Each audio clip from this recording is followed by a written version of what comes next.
Florida is creating some jobs. Jobs right now, they're coming back up. Governor Scott has done great things to help us move ahead. This right here, what you see right here, is a small business. And Governor Scott has helped this business tremendously. If you look at what he's done in the last 4 years, why would you want to go back? Governor Chris was a governor that was not looking out for Florida. Florida lost 800,000 jobs over Charlie Crist. I think there'll be a lot of businesses move out of Florida and a lot of jobs lost if Charlie Crist comes back. Are you proud to be Hispanic? Hispanics in Florida now have the first Hispanic car license plate in the United States. Be a proud Hispanic. Put the Hispanic plate on your car. I want to be a doctor. I want to be a scientist. I want to be an engineer. I want to be a police officer. I want to be a professional dancer. By getting the Hispanic plate for your car, you will support scholarships and community programs. The Hispanic plate is available at any Department of Motor Vehicle office. Call now at 321-277-0850 or visit HispanicAchievers.org. Hi, I'm Danny Ramos, and welcome to this week's edition of Hispanic SpeakOut TV, brought to you on Bright House Cable for the past 14 years. Our show specifically addresses issues that are pertinent to the Hispanic community, and because we're in a political era right now, we have been inviting leading political figures, people running for office, incumbents, and newcomers to the political scene, to the TV show so that you can learn a little bit more about them. Tonight, I'm here with Andy Tuck from the Florida Board of Education and Senator David Simmons. Hi, David. How are you? Welcome. Danny. My pleasure having you here. Senator Simmons, thank you for being with us tonight. Obviously, you're running for re-election this year. I was wondering if you could just give us an idea of the most important issues for Central Floridians that you have some influence over in the Senate. Well, I'm chairman of banking and insurance in the Senate, but I also sit on several other committees, including education, Andy, and so therefore I have, because the Senate is so small, a real opportunity to have an impact on almost all of the issues. But this coming session, I think you're going to see a huge effort on cleanup of water resources in the state of Florida, and I think you're going to also see a further effort to improve education funding in the state of Florida.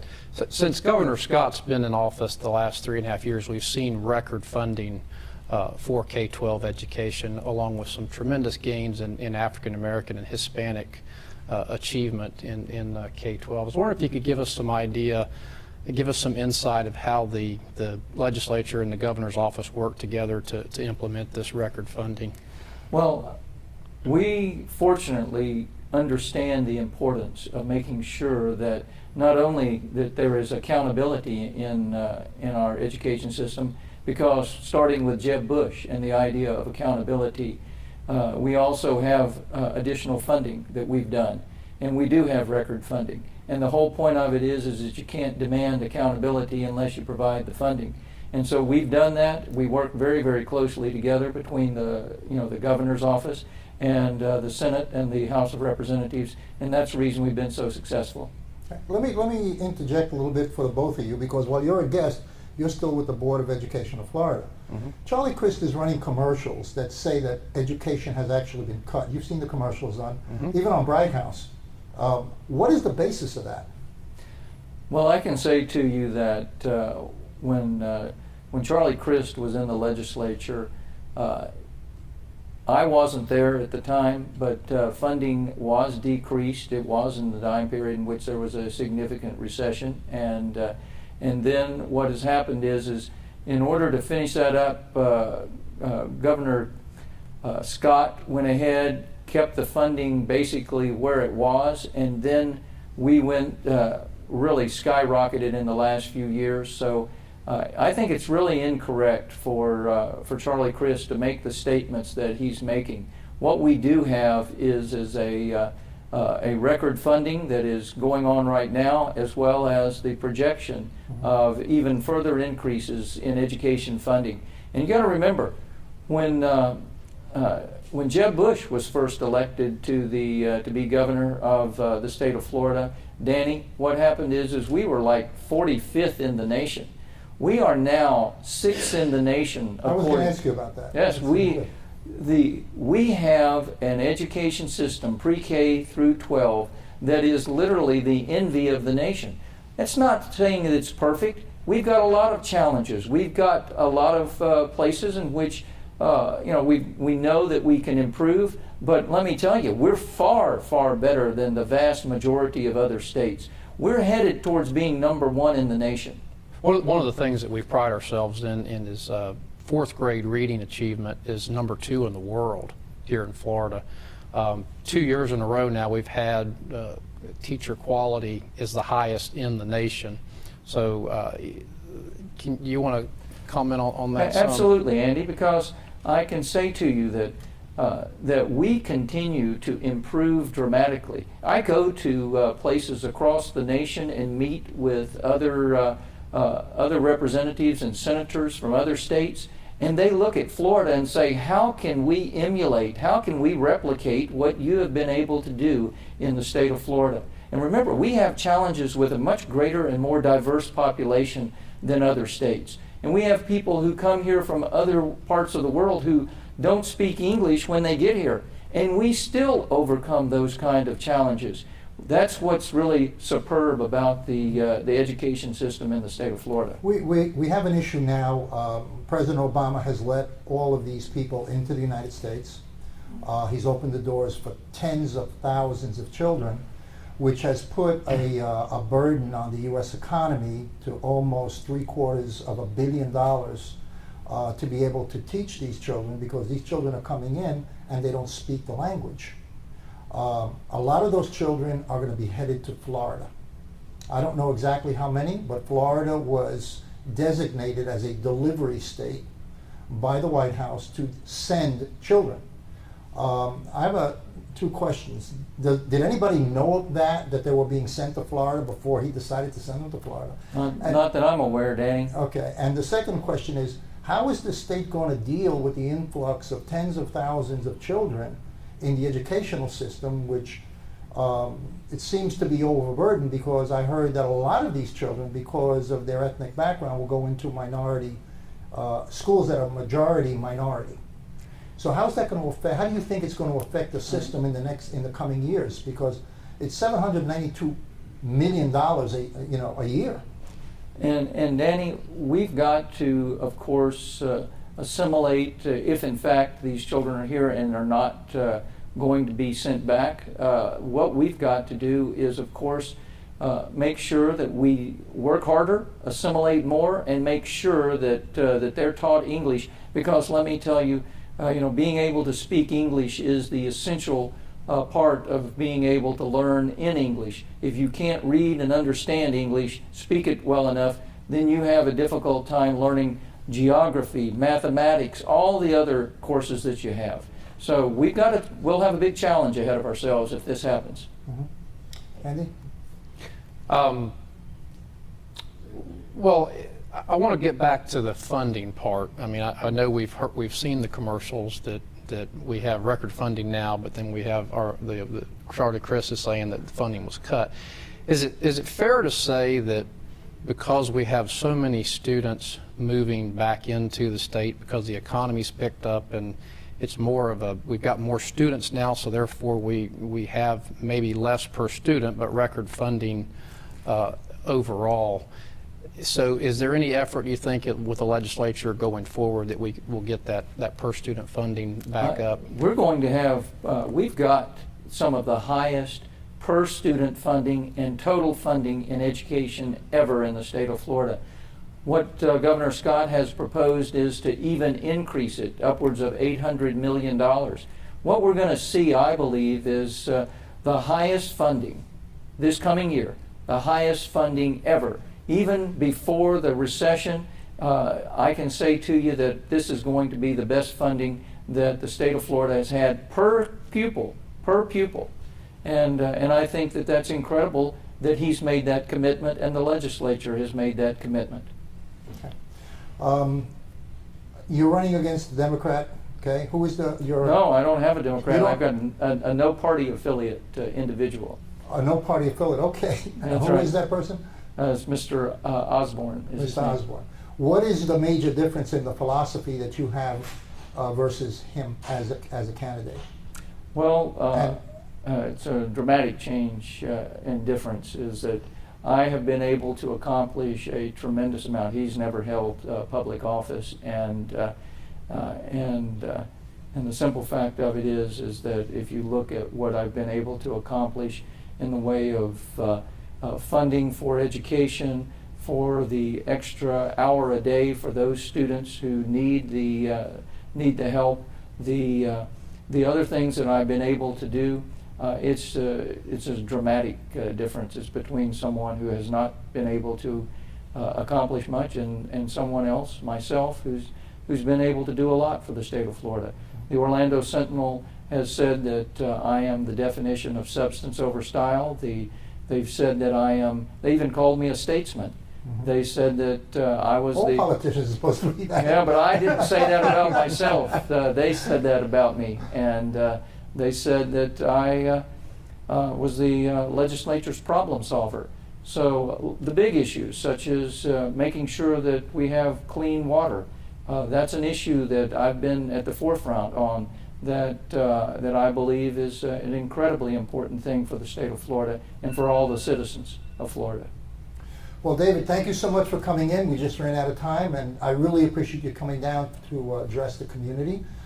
This is Danny Ramos on Hispanic Speak Out with Andy Tuck and Senator David Simmons. We'll be right back. I've always had my own style. Yes, she definitely had style. But in fashion merchandising at Sanford Brown, I learned how to make it a career from industry professionals like Miss Cooper, who was really supportive. Textiles, design, marketing. We teach real fashion skills and the business of fashion. I wanted a career in fashion, and Sanford Brown helped make it possible. Get started on your future career in fashion at Sanford Brown College. Call 877-751-9111 now for your Career Builder Career Guide. That's 877-751-9111. Nice sunset, nice tan. But what's the real choice between Charlie Crist and Governor Scott?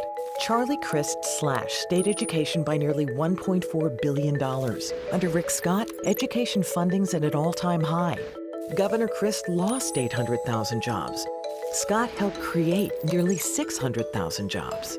Crist maxed out the state credit card. Scott reduced state debt by $3 billion. Charlie Crist, he's smooth. Rick Scott, he's the better governor. Hi, welcome back to Hispanic Speak Out TV on Bright House Cable. We're on the air every Tuesday night at 9:30. If you're watching this, you already know that, but you can always watch us going on in all our future shows. I'd like to announce that starting September 16th, we're producing a new show called Latinas Like It or Not. It's a show that it's going to be hosted by two women who are doctors. One is a ministerial doctor, and the other one is a clinical psychologist. And they're going to be talking about mostly women's issues. The first show airs September 16th at 10 o'clock, right after Hispanic Speak Out. And that first show is going to be about sex lies and married women. So tune in, it's going to be good. I'm here with Glenda Chauncey, who's a co-host. She comes on to the show very frequently. And of course, you know Jose Miranda, who's been on the show since he was born, right? Okay, guys. I heard about this banking thing, the biggest penalty that's ever been given to a bank in banking history. Tell us about that, because I know it's a topic which is near to your heart, about the people who are being thrown out of their homes by banks illegally. So. Well, Bank of America, this is not their first time, by the way, being called into a lawsuit and paying out millions and billions of dollars, but this last one was a big one. It was $16 billion. Again, you know, they get to pay their way out of jail. No one's been jailed for any of the activity, although it's been proven of many wrongdoings on so many levels. But of course, we don't have the leadership to, you know, have these people pay for what they did. Well, when you say leadership, what are you talking about? Well, Eric Holder, he did the investigations. He, you know, conducted. That's how we got to the lawsuits. You know, there was wrongdoing. End of story. Start putting them in jail. If you or I did it, we would be in jail. No doubt. No doubt.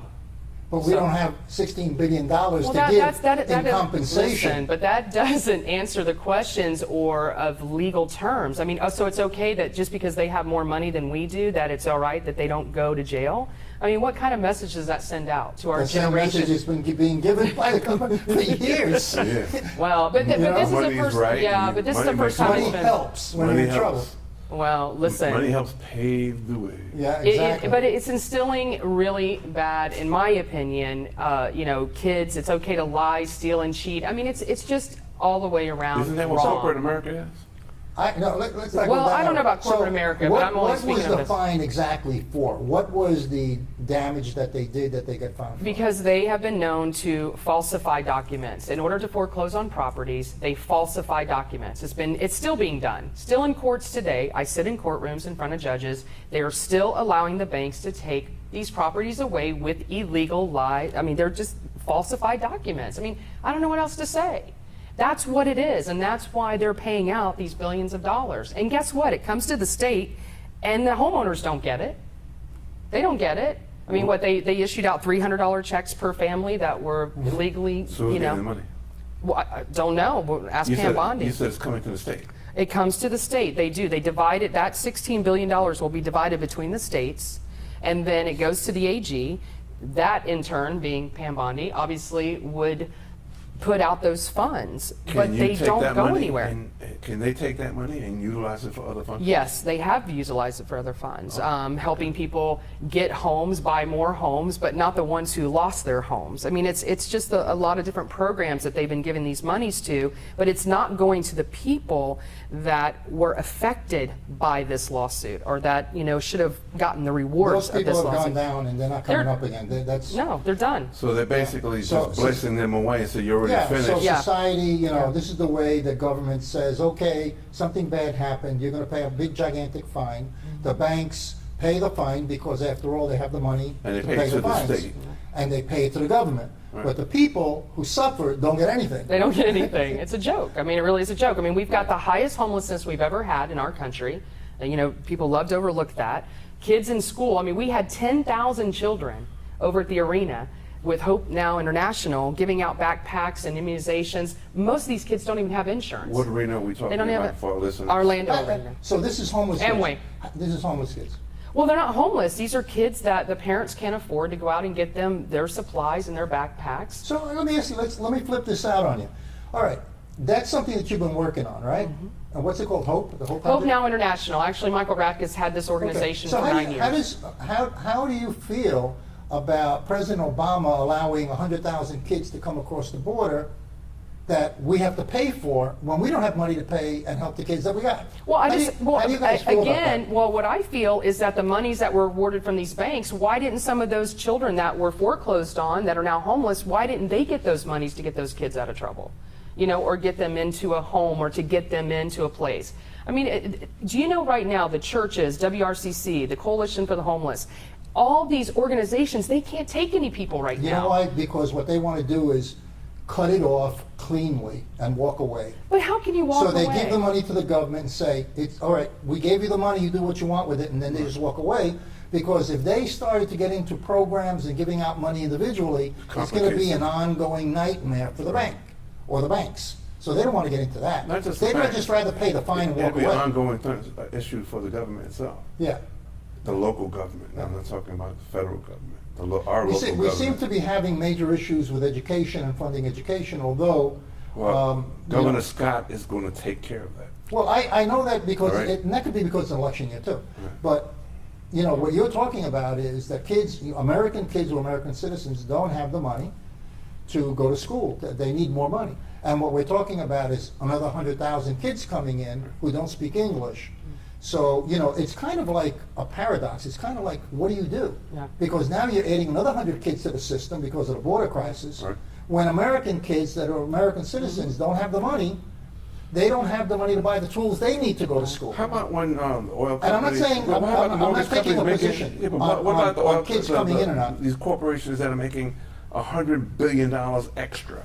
Why can't they help some of this system? Well, the corporate tax, they're able to take it off seas, but overseas. Okay. I mean, that's a whole other story in itself. But. That is a big discussion because we live in a capitalistic system where if you make... But we're talking about... You brought up the poor kids coming across the borders that we can't kill all at once. Question, I want to answer for you. Okay. At least from a point of view. If you made $100,000 profit this year or $50,000 profit, you, the government comes in and says, you know what, Jose? You made $50,000 profit. We want $35,000 of that. You keep 15, do whatever you want with it, Well, we want to take 35,000 of I'm that. thinking in the billions. If it was $1 billion, I wouldn't mind giving Well, 35 billion. you got to remember. I wouldn't mind giving Listen, 35 million. Okay. I wouldn't mind if I made 150. It wouldn't Okay, be but nothing. here's the difference. It'd wash. The difference is that your mentality is looking at a major corporation and saying it's one person. A major corporation has tens of thousands, if not millions, of stockholders. Right. Coca-Cola has millions of stockholders. Now, when they turn a profit... You said to me let these finish, poor children... Let me finish. I'm Okay. just explaining to you the process of corporate. You can't go to corporate and take money from corporate because it's not a person that runs that. The corporation belongs to millions of people.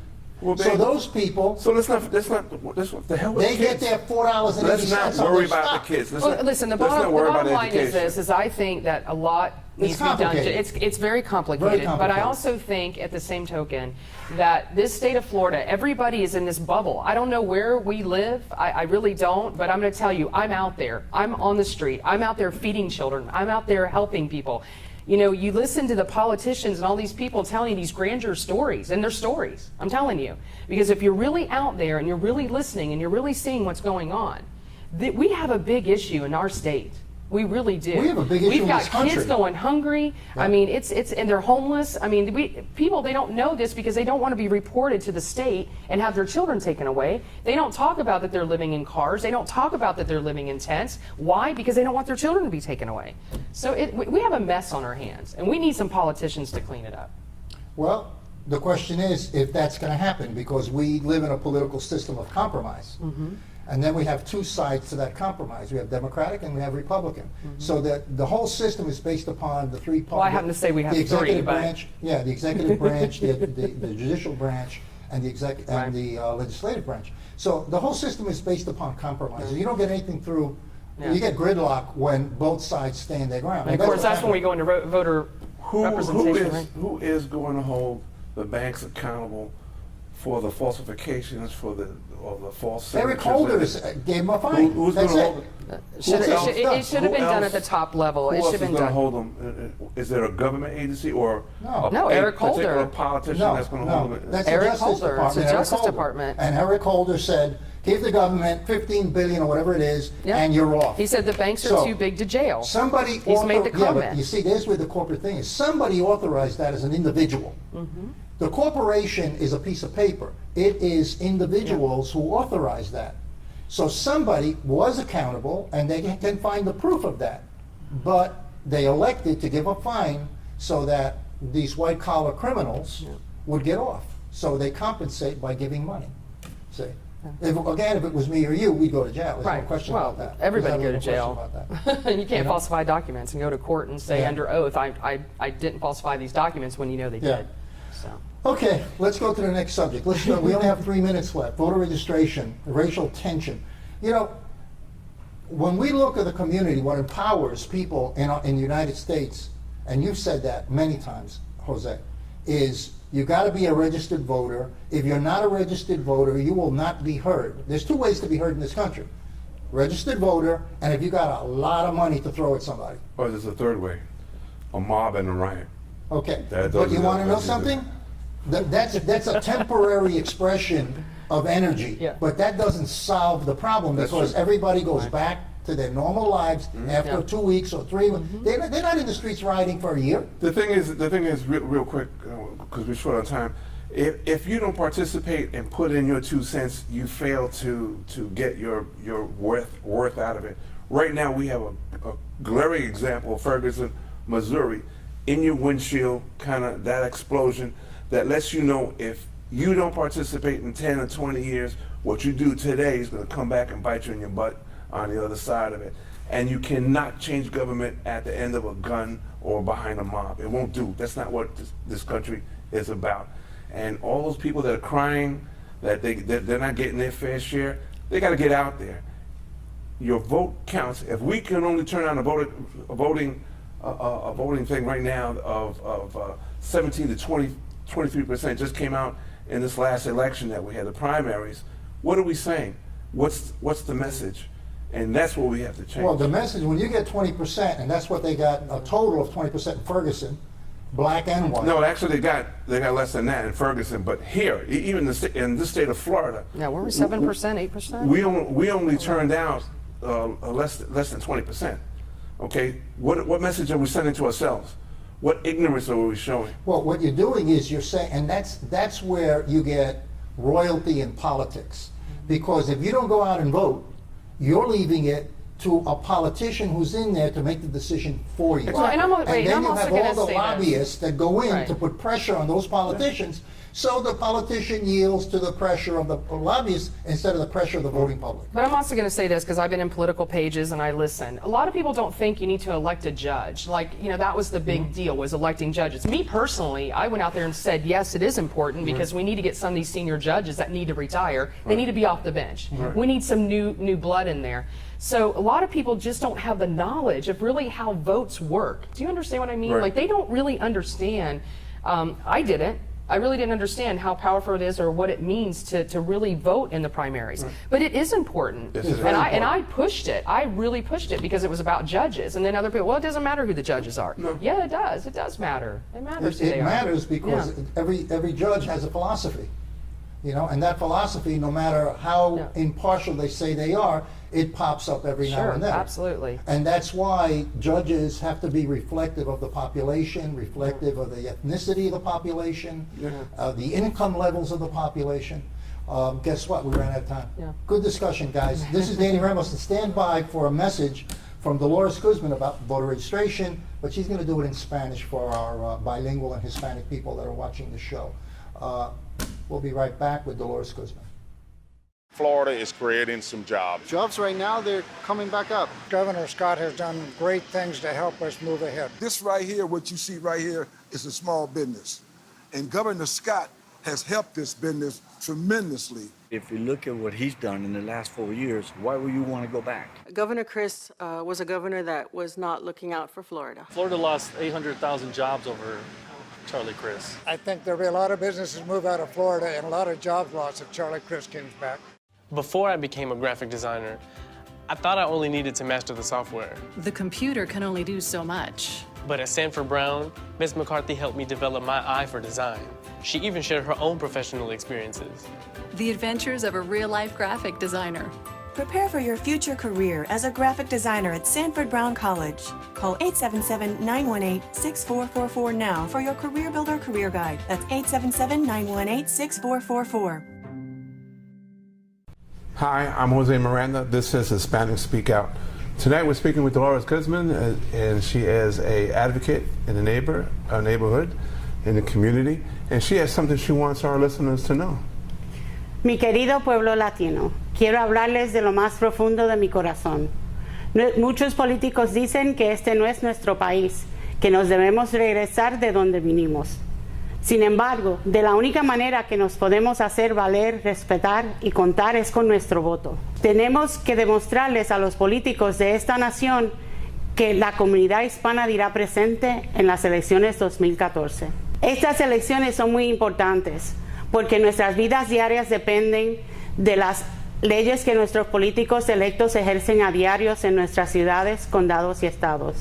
Te invito a que como parte del sueño americano al que aspiramos todos, es que votes en las elecciones primarias en agosto 26 y en las elecciones generales en noviembre 4. Si no estás inscrito para votar, visita a tu oficina más cercana de elecciones, de supervisor de elecciones, tu oficina de tu partido preferido o tu biblioteca local. Para ejercer un voto inteligente, conoce a tus candidatos locales. Ellos son los portavoces en tu ciudad y tu condado. Inscríbete a Latino, infórmate, mi gente, y vota, es tu derecho. Mi nombre es Dolores Guzmán, activista latina. Si necesitas mi ayuda, llama al 407-314-4007. What else can I tell you, Gracias. folks? This is Hispanic Speak Out. She has the last word.